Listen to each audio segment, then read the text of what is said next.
Pinarapong kadena sita dene magu beina ditta magu ragisakam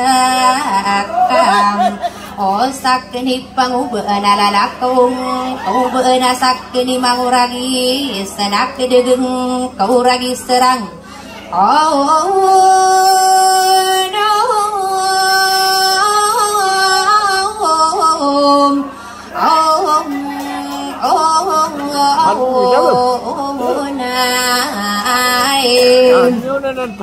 sang kasarigi de kasaibu osterasa gesabu gede denam sang kasatta gurana unana yawang karo denas tubialang biarano nagusto bupena gegaurang oh no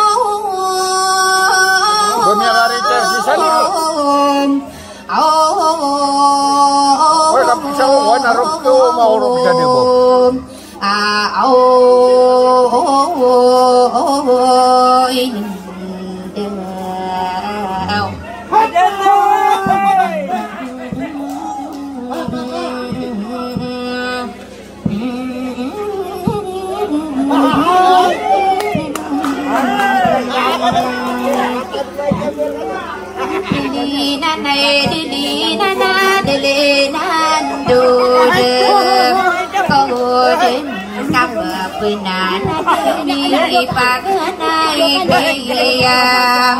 dak tahu masa dela namuru geiliana hebam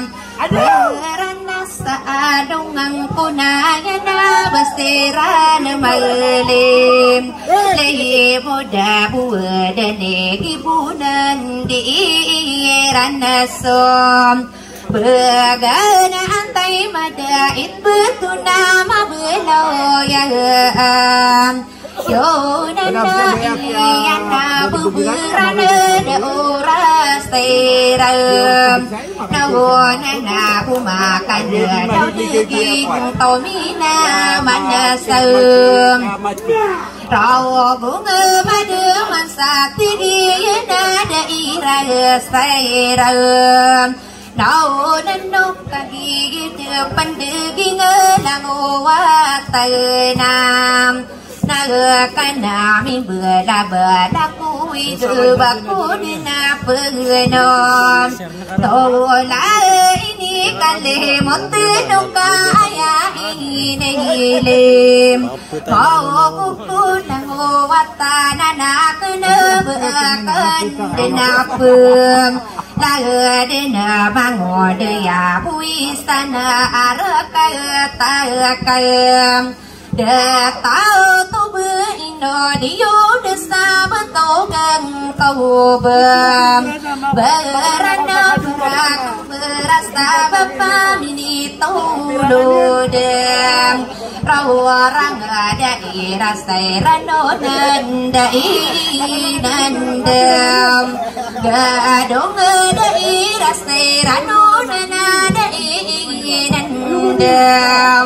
gadong suka tenda sati itu bina mansayam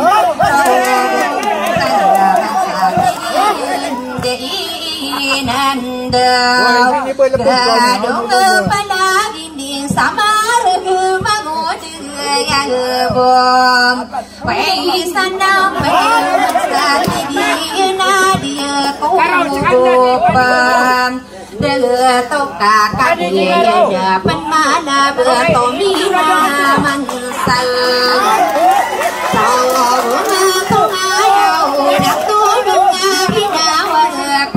bom quay sân anh chuông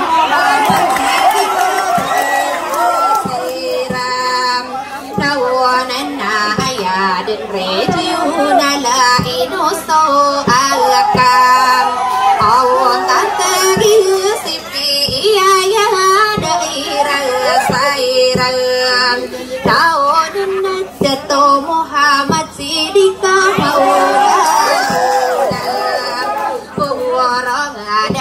ina dugu dung ino puna sen rai te sa kami busana dapi bian pa kuma daerah serano dana ayat umbem malaraga mangode ya wisana sokat lendang saat tiga mangode ya wisana mana satim iyana akan dempela daerah serano dana ayat kanudam Tawoda ayo ongkadong butan isa mambukan Malaraga piyagan na kana bengasal-salbam Beran de oras rano dana suka telendam Salatiga daerah rano dana dainandam Gadonga insinir muna adirasin Kalayan nasakat dana satigi ayong kalam Belatana madaman satigi na ayat nudam Kawana pasadula namuruga isaman bukam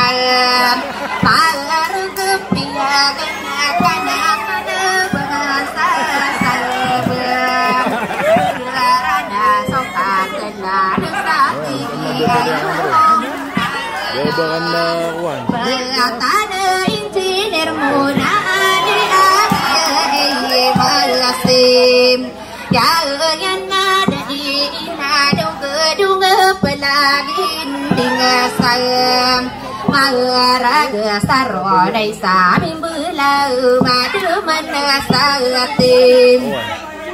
Iyana dai ina dunga bagi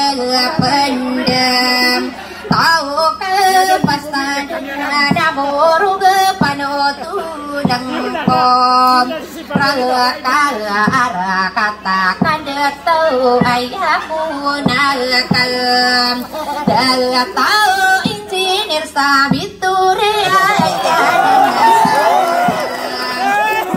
Kanang pamilya no kemana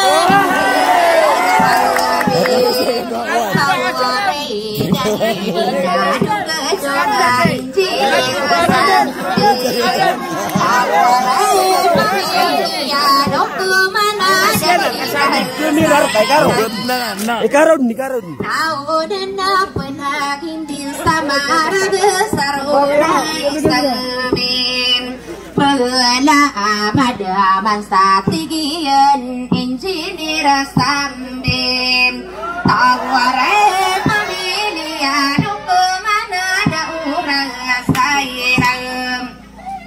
Naudan na daina